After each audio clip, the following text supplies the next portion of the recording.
César Franco Carpio. El maestro es un doctor, él es de nacionalidad colombiana y ya lleva muchos años aquí en Perú y ha hecho práctica docencia universitaria también, por el cual le vamos a dar un fuerte voto de aplausos para poder recibirlo. Adelante, doctor César. Hola Alder, buenas noches. Hola estimados docentes, participantes en este evento. Me siento muy honrado de participar y agradecidísimo contigo por esta invitación. Me imagino que me invitan a este tipo de eventos por tener una posición crítico, reflexiva, constructiva. Yo particularmente no veo este espacio, este preciso momento, para exponerles a ustedes y compartirles conocimiento y decirles qué es lo que sé. Porque precisamente nosotros como docentes o los que ejercemos la docencia hemos ido adaptándonos a los nuevos paradigmas o al nuevo paradigma que el conocimiento no se transmite. El conocimiento, pero no se transmite, el conocimiento se construye. ¿Ok? ¿Y cómo se construye el conocimiento? Principalmente compartiéndolo. Entonces, pues, no sé, Alder, las formalidades, yo tengo una pequeña diapositiva que más que todo son mi guía para poder disertar con ustedes en torno a, si me permite, voy a compartir. Adel- Adelante, doctor. Me dice si se ve mi pantalla, por favor. Sí se ve, doctor. Perfecto, listo. Entonces, vamos a hacerlo como pequeña introducción porque en cierta medida también quiero verme. Entonces, estamos viendo acá que lo que quiero compartirles con ustedes hoy es la educación tradicional en el contexto huancabericano, que se encuentra entre el valor de la continuidad y la necesidad de innovación, dado el cliché del siglo XXI. Por lo tanto, queridos participantes, en esta disertación lo que quiero es reflexionar eh, y como dicen en pedagogía, el currículo oculto es generar disonancia cognoscitiva. ¿Sí? Me imagino que manejamos ese concepto, ¿no? Disonancia. Centrándonos en la dicotomía del respeto a nuestras tradiciones, entre comillas, el respeto a nuestra cultura, entre comillas, y la necesidad de adaptarnos a los desafíos de este contexto globalizado. Y valga decirlo que este concepto de globalización, luego de la pandemia, está sometido a reevaluación. ¿Sí? Ese tema de la globalización, de un mundo, la aldea global, etcétera, se está revalorando. Las ideas centrales con las que voy a desarrollar comienzo es la importancia de la cultura y la tradición en la educación. No obstante, esta es la primera situación que genera divergencia. ¿Qué comprendemos nosotros, amigas y amigos, por cultura? ¿Ya? ¿Qué comprendemos nosotros por tradición? ¿Sí? Y generalmente la tradición es un elemento o una subcategoría de la categoría cultura. Y la categoría cultura es todo ese conjunto de prácticas, saberes, que nosotros vivimos en nuestra cotidianidad, que se van volviendo tradición y costumbre. Y yo bajo al llano y la tradición, costumbre, se deriva en nuestros hábitos, que es una de las ideas que yo generalmente desarrollo cuando trabajo en capacitaciones, talleres, coaching. Cómo nosotros, a partir de ciertos elementos del contexto en que nos vamos desenvolviendo, tenemos hábitos. Y para ejemplificar un poco esto de los hábitos, les comento una anécdota con mi hija.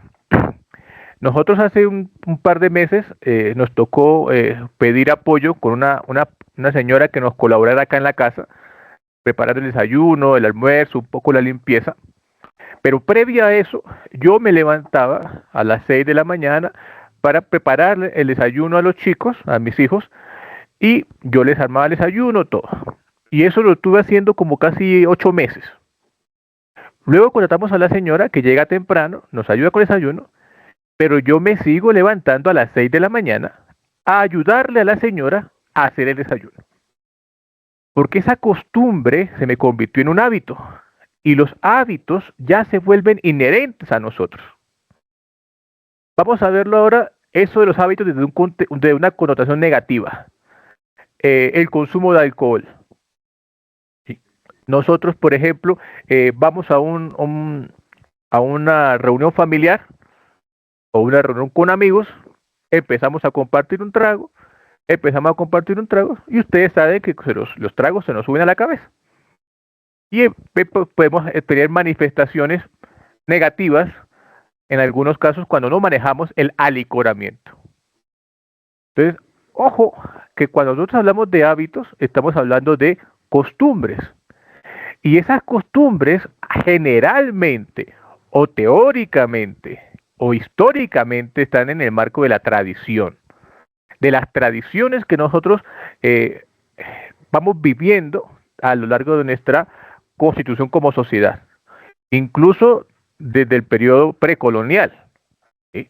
Y que ahí donde en cierta medida está la reflexión de las dificultades que nosotros vivimos en ese choque, ¿sí? Y en ese esfuerzo que hicimos de sincretismo cultural, de cómo la cultura ancestral se debe mezclar y seguir sobreviviendo ante un proceso de imposición cultural que hicieron los españoles. Entonces, tengamos en cuenta que el elemento principal de esta idea central es que la cultura se construye a partir de una serie de subelementos, subcategorías, como lo es la tradición. Y ahí es donde nosotros tenemos que empezar a analizar el tema de nuestras tradiciones.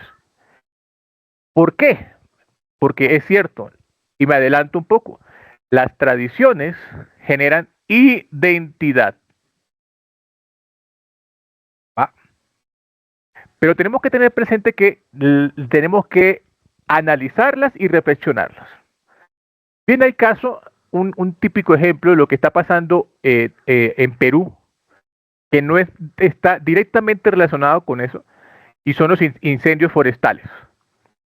¿Sí? ¿Por qué? Porque hay una costumbre o una tradición ancestral que para llamar la lluvia quemábamos los terrenos, ¿sí? Supuestamente un incendio controlado, porque era la tradición.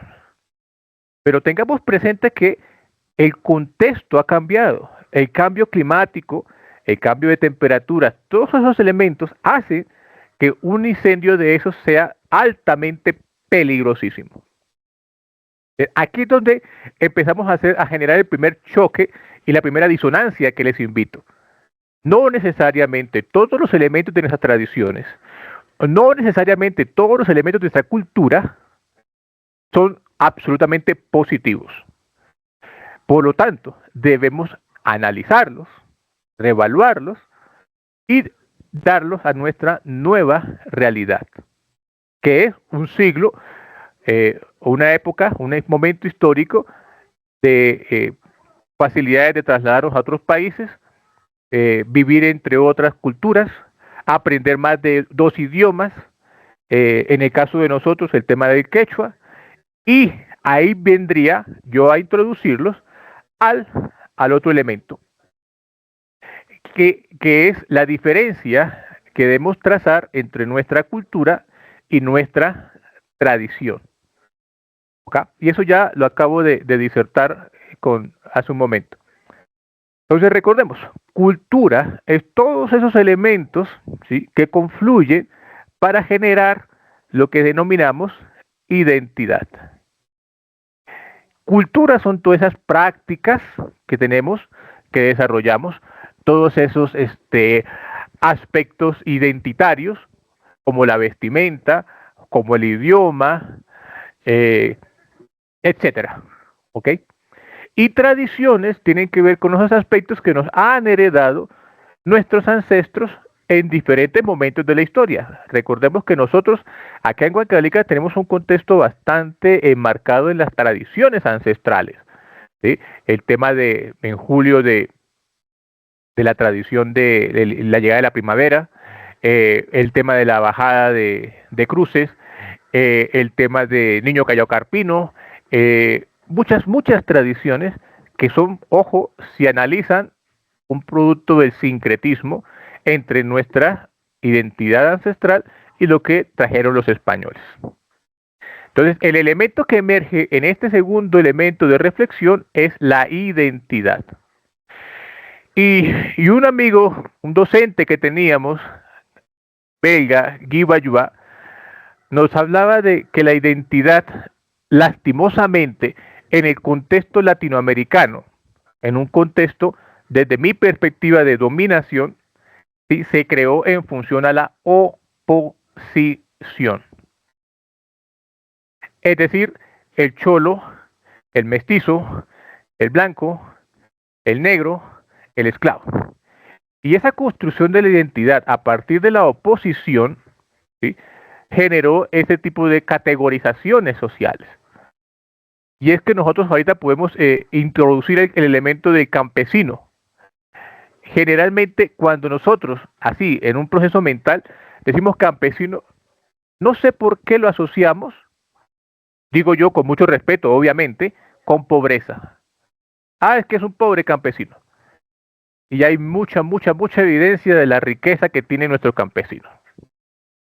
Y así como, por ejemplo, hacemos otras asociaciones mentales. Por ejemplo, si vienes yo les digo, a ver, Colombia, café. Brasil, fútbol. Egipto, pirámides. Francia, Torre Eiffel. Ese tipo de asociaciones, ¿sí?, va generando una identidad por oposición. Ahora, ¿cuál es el elemento importante de lo tradicional? ¿Cuáles son las ventajas de la tradición? Uno, ya lo mencioné, es la construcción de una identidad. Y la construcción de la identidad genera unidad.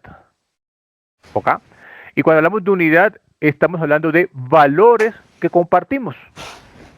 Y son los valores que nos han compartido nuestros papás, nuestros abuelos, con lo que hemos vivido. ¿Sí? Entonces, la tradición tiene un elemento muy importante, en este caso en la educación, en la transmisión de los valores. ¿Sí?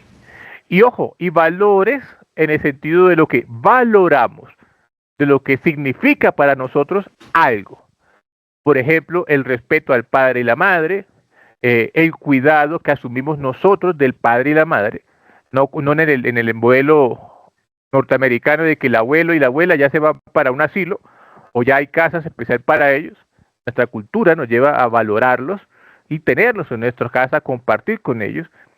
Siguen siendo un elemento que aporta, nos ayuda en orientación a nuestros hijos, nos ayudan a compartir qué hierba tomar cuando me duele la cabeza, nos ayuda a considerar el tema de la disciplina, a considerar el tema del respeto. Cuestiones así. Entonces, el punto de esta tercera reflexión tiene que ver con que la tradición tiene sus ventajas. Y la más importante, repito por tercera vez, es la construcción de una identidad. No obstante, tenemos que ver cómo preservamos la identidad para que genere valores, ¿sí?, en este caso socioculturales, y darle continuidad al proceso educativo, el proceso de nuestra educación. ¿Por qué? Porque recordemos lo que dije hace 8 minutos cuando comencé mi disertación. Muchos venimos a un evento de estos a decir, bueno, a ver qué me van a enseñar. Capacíteme. Y ese concepto ya está revalorado. Ya no se trata de capacitar. Es más, yo vería este momento que estoy compartiendo con ustedes como una sensibilización. ¿Sí? Y para contextualizarlos con el tema de sensibilización, les quiero poner un ejemplo que he vivido en la docencia entre los dos mundos en que yo me muevo profesionalmente, que es la planeación estratégica, ¿sí?, y la educación. ¿Qué es extraído de la administración, de la planificación, y he trasladado a la educación? ¿Sí? Por ejemplo, que cuando uno está armando la clase, pues está diseñando la sesión de aprendizaje, uno debe trasladarse y visualizar lo que quiere lograr. Y cuando uno visualiza lo que quiere lograr, establece pasos. Paso 1, paso 2, paso 3. ¿Qué he trasladado de la planificación a la educación? Y lo comparto con todos mis estudiantes de maestría y doctorado. Y es el tema de la competitividad. Y amigas y amigos, ustedes dirán, César Franco, ¿de qué está hablando? Estamos hablando de cultura, de tradición, y mete competitividad. Precisamente la competitividad tiene que ver con aquello que nos genera valor, apreciación, ¿sí? Entonces, nosotros como docentes debemos ser competitivos. Amigas y amigos, todos ustedes son competentes, porque todos ustedes tienen una titulación. Todos ustedes enseñan, dictan clases, pero ¿qué los diferencia a ustedes? ¿Qué elemento hace que yo diga, quiero escuchar la clase de Alder, quiero escuchar ahora a Ferrer, quiero escuchar a Franco? ¿Qué es lo que nos genera a nosotros la valoración? Entonces, este es el elemento que yo les invito a ustedes a considerar de introducir en la continuidad, que es ser competitivos. Y cuando nosotros hablamos de competitividad, los estoy llevando ustedes también a un momento de disonancia, como le decía hace un momento, disonancia cognitiva. Lo ejemplifico. Dicto administración en la maestría de educación, mención planeamiento estratégico, o dirección educativa, creo que se llama. Y cuando les hablo de un elemento que se llama la cadena de valor, los docentes dicen, no, pero ¿qué es eso? Los contextualizo, los ubico, que es la cadena de valor. Y ellos dicen, ya, eso es la gestión por procesos. No, mira, esos son los pasos que yo ejecuto cuando preparo mi clase. Entonces, estamos dándole una categoría, cadena de valor, a una serie de pasos que ustedes hacen en su proceso de docente para trabajar con los chicos, los niños o los adolescentes. Y ustedes en ese momento, para que generen esa competitividad, ¿sí?, van a encontrar qué les genera valor. ¿Qué elemento es lo que ustedes hacen tan bien que a sus estudiantes les gusta? Por ejemplo, la técnica del debate. Por ejemplo, el aprendizaje basado en proyectos. El aprendizaje basado en problemas. El método Montessori, aprender jugando. O sea, ¿qué es lo que usamos nosotros para que podamos seguir haciendo que estos niños asuman y logren las competencias propuestas en el currículo nacional?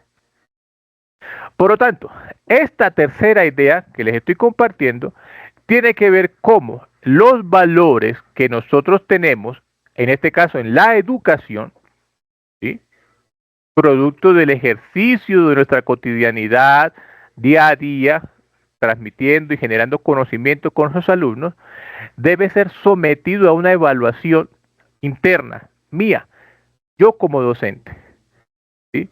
Y permítanme ser un poco, tal vez sonará agresivo, no debe venir del gobierno, no debe venir del gobernador, no debe venir del alcalde, debe venir de nosotros mismos.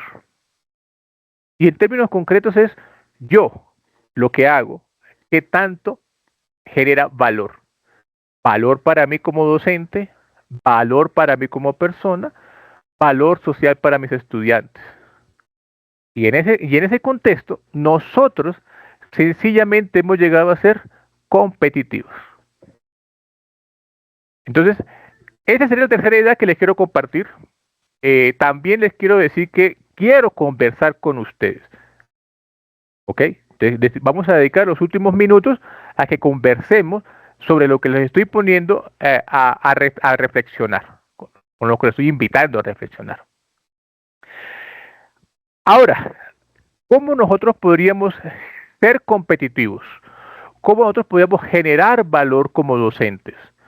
¿Cómo nosotros podríamos llegar a ser apreciados por los padres, por la comunidad, allá en su escuela, en la zona rural, por ejemplo, mediante la innovación? Y ojo, les comparto otra cosa muy importante que hemos analizado en planeación estratégica. Es muy diferente una innovación a un invento. Y analizábamos en una clase, que estamos viviendo un siglo y una época de muchísimas innovaciones y de pocos inventos. Esa es la reflexión a la que llegamos en un curso que dictábamos hace como 8 meses en un doctorado. ¿Sí? Estamos en una etapa de innovación. ¿Sí? No se ha inventado muchas cosas nuevas. E igual los invito a que lo discutamos. Y en este momento, cuando yo lo traslado, esta reflexión a la educación, lo analizábamos cuando veíamos los proyectos de innovación educativa. Y les digo con mucho respeto, muy pocos proyectos se salvaban bajo el criterio de innovación. Y cuando yo hablo de innovación, viene a mi mente, no sé si viene a la mente de ustedes, lo que hizo este amigo en Surcubamba, en Tayacaja. Se me va el nombre. ¿Me lo recuerdas, Alder? De Kipi. ¿Quién me ayuda? ¿Quién recuerda? El amigo. ¿Cómo se llama el joven? El robot Kipi, que le empleó durante la pandemia. ¿Cómo? Walter Velázquez. James Velázquez. Perfecto, gracias. Vázquez, ok, listo. Ahí tenemos una innovación. ¿Y qué fue esa innovación? Una forma diferente, nueva, de llevar el conocimiento y la enseñanza. Él siguió enseñando, pero la forma en que lo estaba haciendo es diferente. Ahí viene la innovación.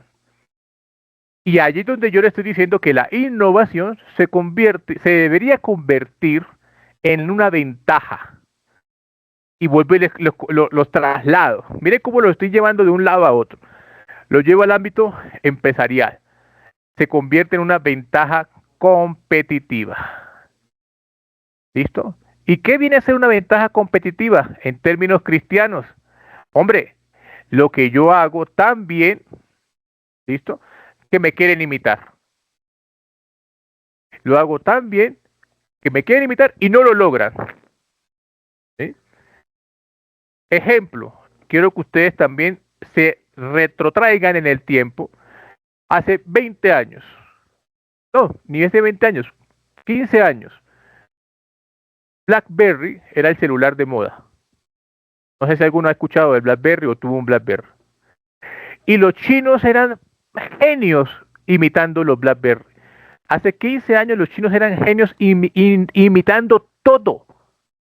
Todo. No han pasado ni 20 años, ¿sí?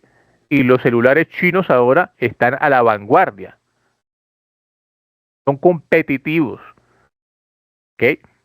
Ahora ustedes tienen un Redmi que es muy competente, muy valioso, muy útil ese celular, muy resistente, tiene muchas ventajas. Tienen de pronto un Xiaomi, porque va por el lado de cómo estos chinos han logrado pasar de ser simples imitadores a una innovación constante. Por lo tanto, a ustedes les puede sonar a cliché, les puede sonar a repetitivo lo que les estoy diciendo.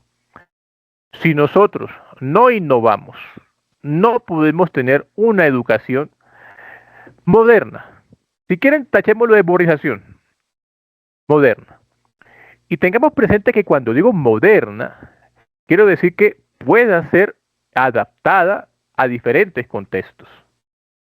Que un estudiante venga de intercambio a la Universidad Nacional de Huancavelica, ¿sí? y que lo que le enseñan en la Universidad de Huancavelica es equiparable a lo que está recibiendo en la Autónoma de México, por ejemplo, o la Nacional de Colombia, o la Católica de Chile, o la SACH, por ejemplo. Entonces, eso nos va a llevar a mejorar y a elevar el nivel de lo que hacemos.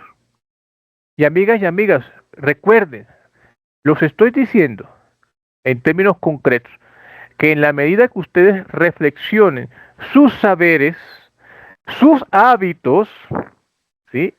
Y se den cuenta que en eso hay valor y lo potencien, y valga decirlo un poco eh, fríamente, lo exploten, ustedes ya están modernizando la educación.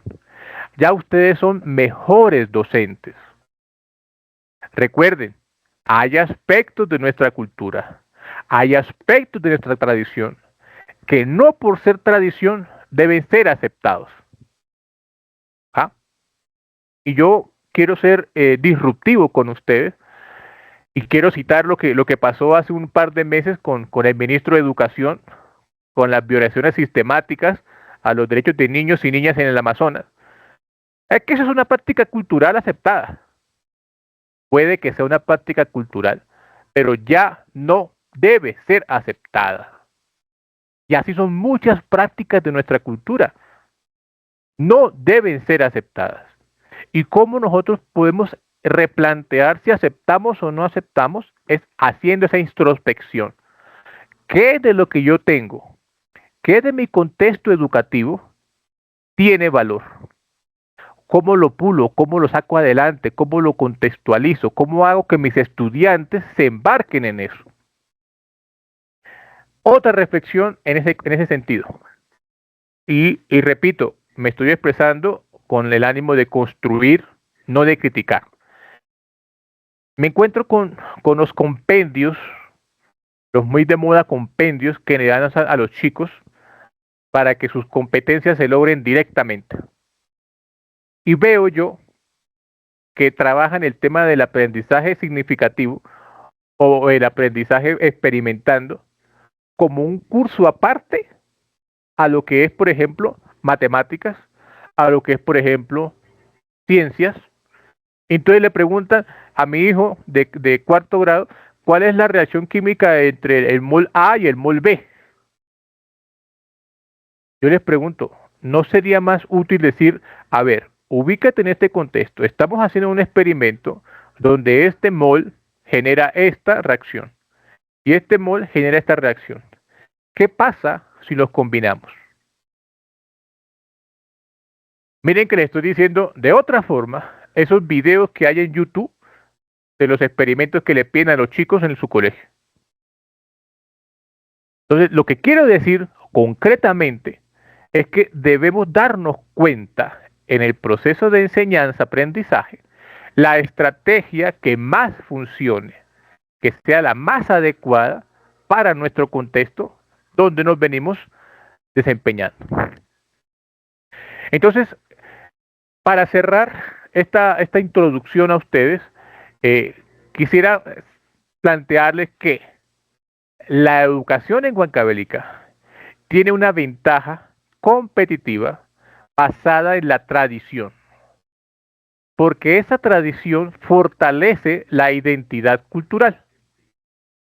El desafío es cómo le damos continuidad a nuestros saberes ancestrales identitarios en un contexto moderno. No estamos diciendo lo que decían algunos, ¿para qué quechua? No, el quechua no, castellano. Y ustedes lo viven en sus contextos rurales si hay gente, perdón, si hay personas que trabajan en zonas rurales.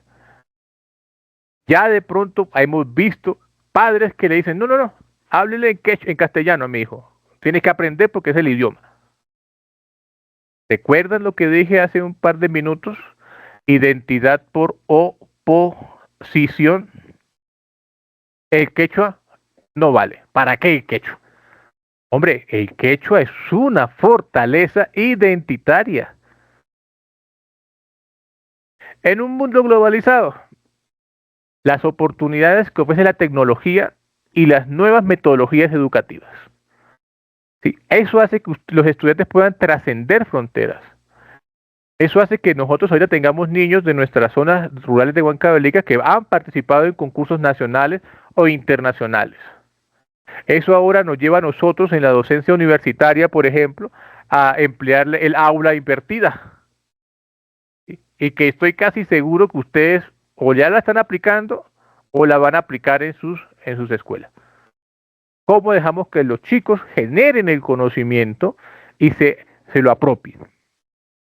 Por lo tanto, amigas y amigos, el desafío está en encontrar ese equilibrio entre los valores tradicionales de nuestra educación y lo que podríamos decir moderno.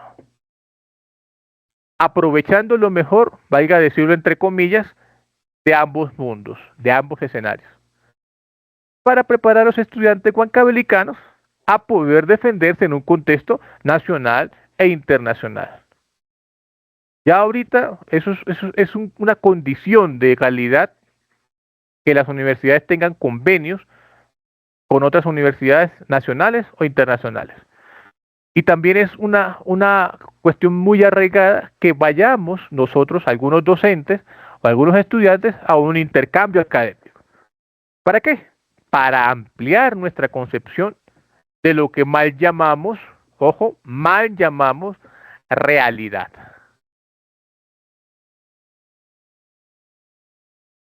Entonces, queridos amigos y amigas, estas 4 ideas es lo que yo quería someter a reflexión, con el propósito no tan oculto de generarles una disonancia cognitiva. Llevo 25 minutos, Alder. Quisiera, por favor, que conversáramos. Cuéntenme, ¿qué opinan? ¿Qué piensan? ¿Qué les parece? ¿César Franco está loco? ¿Vale la pena analizarlo? ¿Ustedes están locos? Cuéntenme, los quiero escuchar. Conversemos. Doctor César, la verdad a mí me ha dado en la médula, ¿no? Tener tradición, costumbre y cultura, tener la parte negativa, la discriminación y autopostergación del campesino, necesidad de innovar, hay ventajas de modernización educativa, pero como usted lo dice, ¿no? Se innova mucho, pero no se crea o no se inventa. O sea, ¿dónde está la parte creativa en el Perú o en nuestro entorno actual? Es algo que tendríamos que ponernos a razonar. Y nosotros tenemos una ventaja competitiva porque los peruanos, como se dice, siempre tenemos la famosa criollada, vamos a llamarlo así, y es lo que nos impulsa a poder ser algo, se podría decir, creativos, innovadores. Entre ambos hay una disputa para hacer un trabajo de investigación. Mi pregunta se lanzaría, ¿qué entornos nosotros podríamos crear a partir de estas necesidades y de estas debilidades? Gracias, Alder. E insisto, le yapeo al que participe. Quiero conversar. Respuesta corta, amigo Alder. Aprendizaje basado en proyectos. Aprendizaje partiendo de la experimentación, donde los chicos, partiendo de esa necesidad de interactuar entre ellos, pongan en práctica sus habilidades emocionales. ¿Sí? Pongan en práctica esa capacidad de decir, yo soy bueno en esto, yo aporto esto. Emergen los liderazgos situacionales. Recordemos que el tema del liderazgo ya no es ese tema de que nace. Ya está comprobado que el liderazgo se hace. Doctor César, hay un filtro. No sé si será mío o es un eco. ¿Ahora me escuchan Creo que mejor? sí. Sí. Hola. A ver. Ok, sí. Ya pasó, ¿no? Sí, ya pasó. Listo. Entonces, querido amigo, Alder y presente. Hay un eco, ¿no? Y retémonos, desafiémonos al aprendizaje basado en proyectos. El diseño curricular nos permite eso. aprendamos haciendo. Ya no podemos aprender, el profesor dice y ustedes dicen. Alder, amigos, todavía me pasa ahorita en maestría. Doctor, quiero que revisen los trabajos y nos diga si está bien o está mal. ¿Mm? ¿Ve? Eso para mí es chocante. Dígame si voy bien. No, o sea, yo no tengo la última palabra. Yo estoy compartiendo mi conocimiento y ustedes lo van a adaptar a sus necesidades. Y ese es el desafío. ¿Para qué me sirve la cadena de valor, por ejemplo? Me lo decían en maestría. ¿Para qué nos sirve la matriz FODA? ¿Para qué nos sirve la ventaja competitiva? Entonces, esa sería mi respuesta, querido Alder. Muchas gracias, doctor. Queridos maestros, invitamos a hacer preguntas, a dialogar, porque un simposio es justamente para poder compartir ideas y para poder analizarlas y quedar en algunas conclusiones finales. Adelante, queridos maestros. Los micrófonos están abiertos para todos.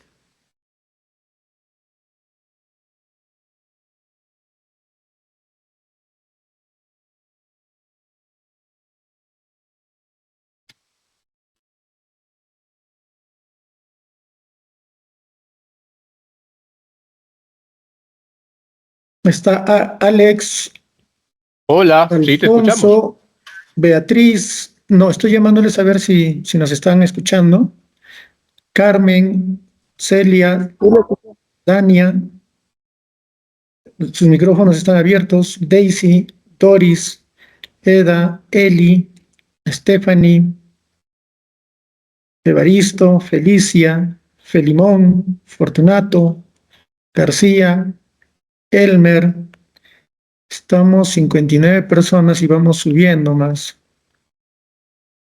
A ver, ¿quiénes más está?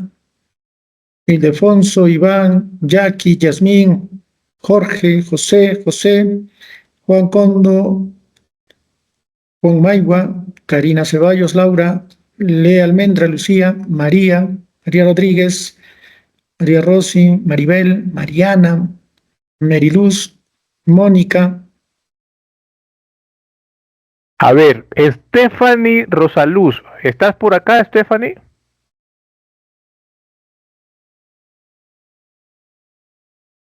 ¿Sí me escuchan, no, Alder? Sí. Sí, se le escucha claro y fuerte, doctor. Bueno, me están haciendo... Sí, buenas noches. Hola, Stephanie, buenas noches, ¿cómo estás? Buenas noches, maestro. Cuéntanos, querida, ¿qué opinas de lo que he dicho? Bueno, es un tema muy interesante, ¿no? Hablar sobre la tradición, las costumbres y también sobre el tema de la innovación.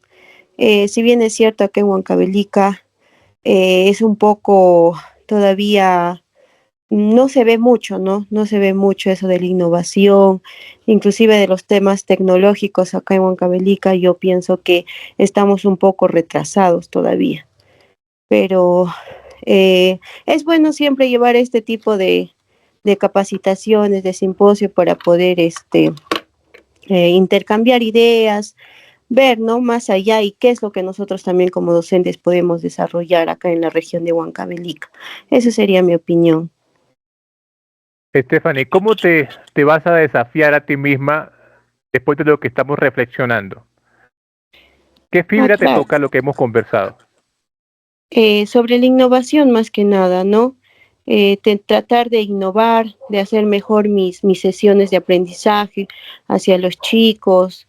eh, Eso más que nada, maestro. Gracias, Stephanie, excelente. Muchas gracias. Felimón, buenas noches, ¿estás por acá?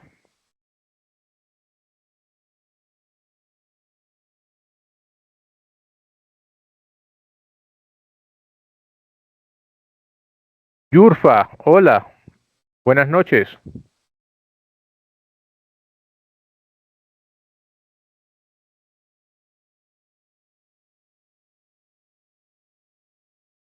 Nadie, amigo Alder. ¿Será que ese es un elemento característico de nuestra cultura? Sí, yo creo que da mucho que usualmente nos ponemos a ser muy reflexivos para poder procesar ideas, y eso es lo más natural en la sierra peruana, ¿no? Pero una vez ya que empezamos a carburar, somos como el petróleo, empezamos a hilvanar ideas y a poder tener más, a ser más conversativos. Pero igual, nuevamente volvemos a invitar a cualquier maestro que está presente en la sala, poder hacerle preguntas o conversar o dar su opinión acerca del tema. Buenas noches, disculpe, ¿podría participar? Adelante, Claro, maestra Dania. bienvenida. Muy bien, ante todo felicitarle, maestro, por la ponencia que usted esta noche nos está brindando. Sin embargo, yo quisiera quizás de repente que usted nos dé un poquito más de aportes con respecto a los proyectos, ¿no? Que podríamos hacer quizás con los estudiantes, debido a que pienso, de repente está mejor, ¿no? Quizás en cuanto a reemplazar por las experiencias, o no sé, porque la reflexión que hoy en día, digamos, queremos de nuestros estudiantes es necesario. Por decir, las costumbres ancestrales, muchas de nuestras costumbres acá en Huancavelica, no digamos nuestras tradiciones, tienen ya algo negativo. Sin embargo, a través de esos proyectos nosotros podríamos quizás hacerles reflexionar, ¿no? ¿Qué es lo que realmente con la innovación de hoy en día podríamos quizás de repente aprovechar, ¿no? Porque también la innovación de hoy en día, por decir la tecnología que nuestros estudiantes están aprovechando, hay veces quizás no lo están aprovechando bien. Tenemos ya problemas como en el caso de la ludopatía, ¿no? Por ejemplo. Y bueno, pues entonces pienso yo que comparando ambas cosas podría ser un proyecto muy interesante, pero quisiéramos un poquito más de soporte, por favor, profesor. Gracias. Encantadísimo, Dania. Muchas gracias. Mire, a veces de pronto yo no he podido superar eso. Muchas veces cuando me expreso puede sonar arrogante o lo sienten arrogante. Lo digo así un poco con soltura de boca. Pero recordemos también que dentro de la categoría cultura, ¿sí? Se comprende la cultura como la forma en que entendemos el mundo, cómo interpretamos el mundo, cómo creemos lo que es lógico, lo que es correcto. ¿Ok? Y tiene mucho que ver el lenguaje. El lenguaje, primero en cómo nos expresamos y segundo, cómo lo entendemos. Yo siempre traigo a colación la diferencia entre capacitar y sensibilizar. Porque cuando hablamos de capacitación es entrenarlos a ustedes en un procedimiento. ¿Sí? ¿Cómo llevar a cabo la clase? Paso 1, paso 2, paso 3, paso 4. Háganla así, yo les digo, y éxito. No, no necesitamos eso, porque para mí sigue siendo una forma de colonialidad del saber. Lo que decía Aníbal Quijano, peruano, si alguno lo habrá escuchado, la colonialidad del saber. Uno sabe y el otro no sabe. Dígame, ¿cómo tengo que hacer? Rompamos eso. Es un valor negativo de nuestra cultura. Dígame, ¿cómo lo hago? Yo lo hago. Si nosotros reflexionamos eso y decimos, a ver, ¿cierto? Me gusta que me digan qué hacer. ¿Cómo tengo que hacerlo? Deme los pasos y lo hago. Empecemos por esa reflexión, Dania. ¿Sí? Y de ahí viene y nace la innovación. De hecho, ese es el primer paso de la creatividad. Yo me acuerdo mucho, en México teníamos un docente que trabajaba, nos daba creatividad y escribía guiones de telenovelas.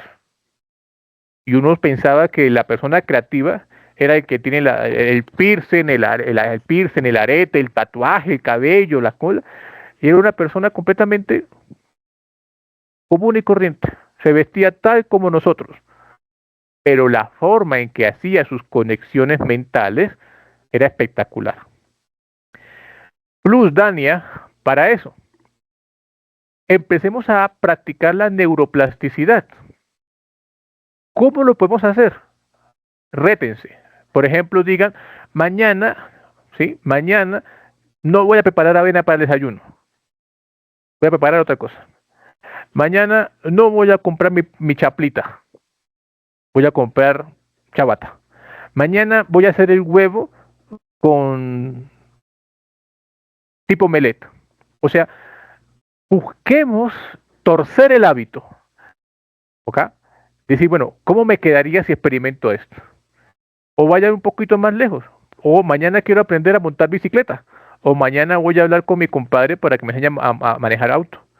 O lo que le dicen a los niños, ¿sí? Tienen que practicar el violín, el piano o un deporte, precisamente para que el cerebro vaya haciendo más conexiones neuronales y vaya generando.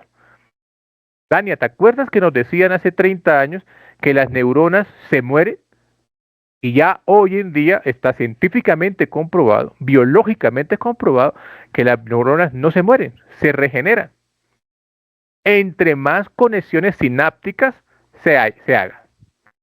Esa sería mi sugerencia, Dania, tratando de llevarlo a la cotidianidad de nuestras vidas. No pensemos que tenemos que hablar de tecnologías rimbombantes para empezar a innovar.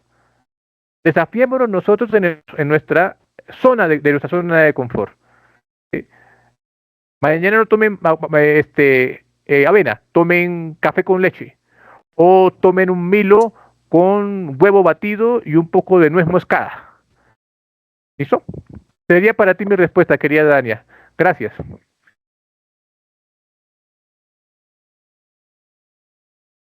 Tiene razón, Alder, se va soltando la gente.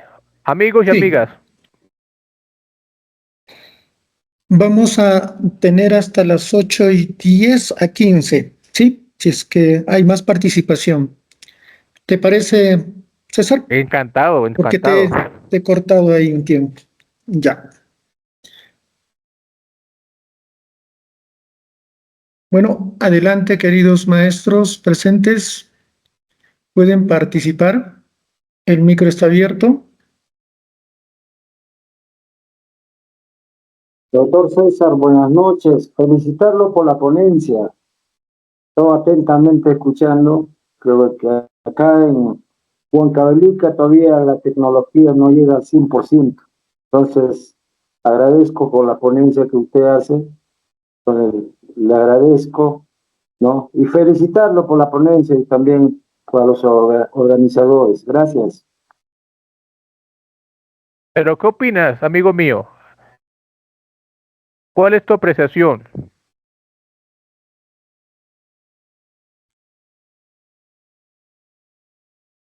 Mi apreciación, doctores, quisiera por favor también que nos dé un poco más de alcances, porque nos hace falta bastante, ¿no? Lo que como usted está explicando, entonces quisiera también, por favor, que usted nos precise, ¿no? En la tecnología que es tan importante para nosotros, para el siglo XXI. Muchísimas gracias. Mira, muy sencilla, pero significativa tu pregunta. Y eso lo conecto con lo que preguntaba Dania hace un momento, querido amigo. Mira, sí tienes razón, tenemos dificultades con la conectividad, no tenemos tanta facilidad de acceso a tecnologías y a recursos tecnológicos, pero deberíamos animarnos y retarnos a que lo que tenemos lo manejamos. Les comparto una anécdota para ti, amigo, y para los demás. Ahorita, hace unas 2 semanas, terminé de dictar clases con teoría de la planificación, maestría en maestría. ¿Ok? Y yo les decía, vamos a trabajar un Google Sheet, vamos a trabajar en el Drive, vamos a trabajar un Google Form, vamos a usar las herramientas interactivas que nos da el Classroom. ¿Ya? ¿Por qué? Porque recuerden que cuando todos estamos con acceso a la misma hoja de cálculo, todos podemos escribir. Entonces, ustedes se pueden distribuir el trabajo. Y si ustedes se quieren ir más temprano de mi clase, pues terminemos la actividad. Y yo me encontraba con que todavía seguíamos, a pesar de tener la herramienta en la mano, todavía estábamos diciéndole, apunte esto, oye, escribe esto, oye, corrige esto. Y todos opinaban. Y lo que yo decía, muchos arcos y pocas flechas. Y la pobre persona que estaba digitando, no, pero espera, háblame. Yo decía, a ver muchachos, recuerden, tú puedes ingresar acá, tú puedes decirles que no la idea y luego la retoman. Por ejemplo, otro elemento ahí importante, el tema de cuando redactábamos. Yo les daba la parte conceptual. Los objetivos tienen que ser SMART, ¿no? Vamos a redactar un objetivo. Y le decía, a ver, léelo. Ya, ok. Y le preguntaba a otro, ¿qué entiendes? Yo entiendo esto, ya, pero eso no lo dice ahí. Tú estás interpretando. Y lo que yo estoy diciendo es lo correcto. Entonces, escríbelo tal cual. ¿Ya? Entonces, yo sí los invitaría, y lo vuelvo y digo, practiquemos la neuroplasticidad y desafiémonos a aprender algo diferente. En este caso, a interactuar con el Google Sheet. Y les comento, o sea, yo pude desarrollar interactivamente todo mi curso con estos muchachos desde el principio hasta el final porque trabajaron colaborativamente en el Google Sheet, en el documento de Google y todos metían la mano, ¿ya? Y el uno corregía, tachaba y se veía que circulaba el conocimiento. Me parecía muy bonito, pero siento que buena parte de los estudiantes que he tenido todavía son resistentes a eso. Y no se preocupen, o sea, todos tenemos resistencia, todos. El tema es darnos cuenta de esa, en este caso, esa dificultad y enfrentarla. No decir, no, eso no me gusta porque no, yo soy malo para eso. Ok, listo, eres malito, desafíate. Amigos y amigas, desafíense. Intenten aprender algo nuevo. Hablen con un desconocido en la calle. ¿Ok? Rompan esa linealidad de sus conexiones neuronales.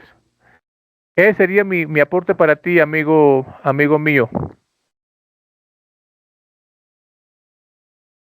Gracias, doctor. Muchísimas gracias.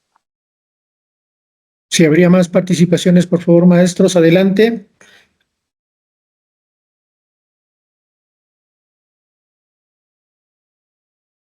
Doctor, buenas noches.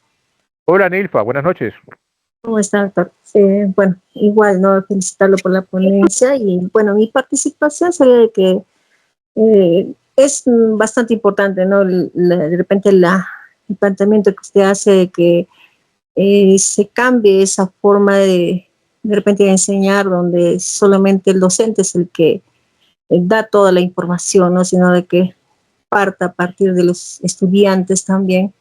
Y no, lo que yo también de repente el aporte sería de que no solamente todo lo que cuando hablamos de tecnología está relacionado con lo que es pues computadoras y todo ese tipo de tecnología. Yo pienso que si nosotros hablamos en el contexto de sus costumbres, de los estudiantes, también se puede aprovechar ese espacio, ¿no? Hay mucha tecnología, ¿no? Las zonas rurales mayormente están relacionadas con la producción agrícola y la producción ganadera, entonces hay mucha tecnología que viene del exterior. Esa tecnología ha sido creada en base a otras realidades, entonces aquí en el Perú ya se adopta y muchas veces no resulta, ¿no? Entonces a partir de eso también se puede trabajar con los estudiantes, ellos viven esa realidad, ¿no? Entonces, esa tecnología de repente ellos puedan innovar y pueda adaptarse mejor a la zona donde están ellos, entonces se les da o se desarrolla en ellos esa capacidad de poder analizar y poder plantear innovaciones y se pueden ajustarse a sus realidades, entonces en base a eso ellos también puedan trabajar. Pienso que también de esa parte de ahí se puede trabajar de esa manera. Eso sería mi aporte, doctor. Gracias, Nilfa. Tienes toda la razón. Es un aporte a lo que estamos conversando. Me parece muy valioso lo que estás diciendo, porque, como les decía, tenemos problemas con el lenguaje. A veces pensamos que tecnología es uso de computadores, celulares, tablets, etcétera, y no es eso. Recordemos que tecnología es ese conjunto de habilidades, de capacidades, de recursos, de herramientas que nosotros empleamos para resolver una situación. Y allá donde ustedes están, los que están en zonas rurales, zonas alejadas, pueden generar tecnologías propias de su contexto, de su realidad, de su problemática. Por eso yo, lo que me preguntaba la primera persona que participó, aprendizaje basado en proyectos.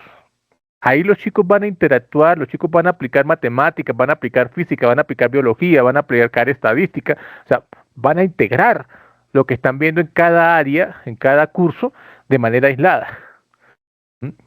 Y más aún con esa crítica mía a esos compendios que son una síntesis de problemas, pero descontextualizados. ¿Sí? Gracias, Nilfa. Excelente aporte.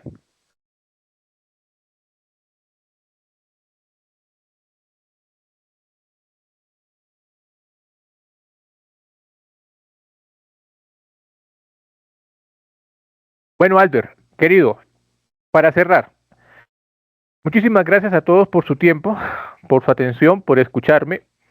Eh, como les digo, he querido compartir con ustedes mi experiencia, un poco de conocimientos, introduciros en temas nuevos como la neuroplasticidad, como la ventaja competitiva, como la competitividad misma, el tema de los valores, lo que mencionaba Nifa, el tema de la tecnología, y simplemente invitarlos a que rompamos esos círculos, en algunos casos virtuosos y en algunos casos viciosos, de repetir lo mismo porque es que así me enseñaron y así debe ser, porque así me dijo mi mamá que era, y a veces nos alejamos de nuestra propia realidad y negamos nuestra propia identidad. Los invito a eso. Mañana digan, me voy a levantar con el pie derecho, a ver qué es. Mañana digan, bueno, hoy voy a hacer esto diferente, a ver cómo me va, para sentir un gran alivio, se lo garantizo. Querido Alder, muchas gracias por invitarme. A tu disposición como siempre, querido amigo, y a los demás presentes en esta sala, encantadísimos, a su disposición con muchísimo gusto. Gracias. Muchísimas gracias, doctor César. Ha sido una de las ponencias más interesantes acerca de nuestra realidad educativa y de cómo abordarla con los proyectos educativos, con los basados en aprendizaje, ¿no? Eso es lo que nosotros tenemos que visionar en el día de hoy, aprendizajes basados en proyectos. Una última pregunta, ¿hay una diferencia entre unidades de aprendizajes y proyectos de aprendizajes? ¿Es lo mismo? ¿En qué se diferencia de acuerdo a su perspectiva? Claro, mira, el procedimiento es este. Nosotros tenemos un PEI, un Plan Estratégico Institucional, Educativo Institucional, ¿cierto? De ahí se sacan el plan anual de trabajo de institución educativa. Luego nosotros diseñamos nuestras sesiones de aprendizaje o nuestras unidades de aprendizaje, que son los procedimientos, ¿no? El inicio, el desarrollo, la metacognición, etcétera. Eso es el procedimiento estándar. Lo que yo estoy invitando es cómo ese procedimiento estándar de inicio, desarrollo, metacognición, lo hacemos de otra forma. ¿Ok? Lo otro que está alejado de la educación básica regular, en mi opinión, obviamente, es el tema de cómo nosotros hacemos que los chicos conecten, por ejemplo, en un proyecto, la estadística, la biología, la ecología, las matemáticas, etcétera. Entonces, por ejemplo, veamos a los chicos, y lo hemos visto, se me ocurre, diseñemos una propuesta para evitar el desperdicio de alimentos en la casa. Y los chicos dicen, bueno, tenemos que preguntarle a la gente. Ah, ya, preguntemos. Diseñemos una encuesta. Ah, ok, estadística. Analicemos la encuesta. Ok. ¿Qué preguntamos? Comunicación. Ya, el prototipo, ¿cómo sería? ¿Qué herramientas empleamos? Ciencia y tecnología. O sea, el punto va en cómo nosotros hacemos que la educación sea convergente. No es que hoy vamos a ver biología, no tiene nada que ver con la matemática, no, al contrario, o sea, sí tiene que ver con la matemática. Entonces, podría ser que el examen bimestral sea un proyecto donde nosotros con la rúbrica o con la herramienta de evaluación veamos, uno, que se llevaron a cabo los procedimientos, dos, que se innovó, tres, que se logra la competencia esperada, ¿sí? O la capacidad de las unidades de aprendizaje. Entonces, lo que quiero decir, Alder, es lo que está hecho está bien, el procedimiento está bien, es válido, está estandarizado, Lo que no debería ser estandarizado es cómo llevo a cabo la rutina de la sesión de aprendizaje como tal, cuando yo estoy en el aula con los chicos. A esa es la reflexión que quiero invitar, Alder. Muchísimas gracias, doctor. Y bueno, el tiempo es siempre despiadado. Avanza y avanza y consume.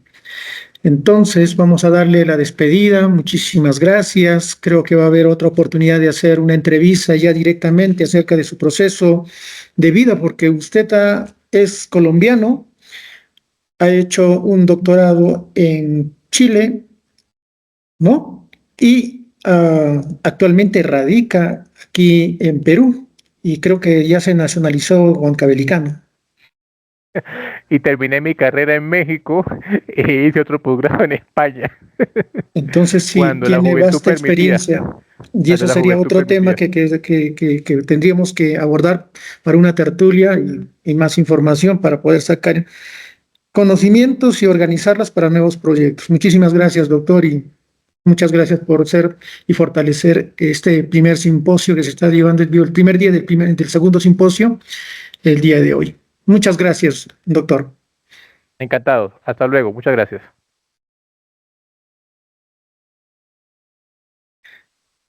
Bien, continuando con nuestra exposición de ponentes, el día de hoy, queridos maestros, vamos a tener la presencia del doctor Maisondo. El doctor Maisondo nos acaba de informar que está de viaje, pero nos ha dejado una grabación, la cual vamos a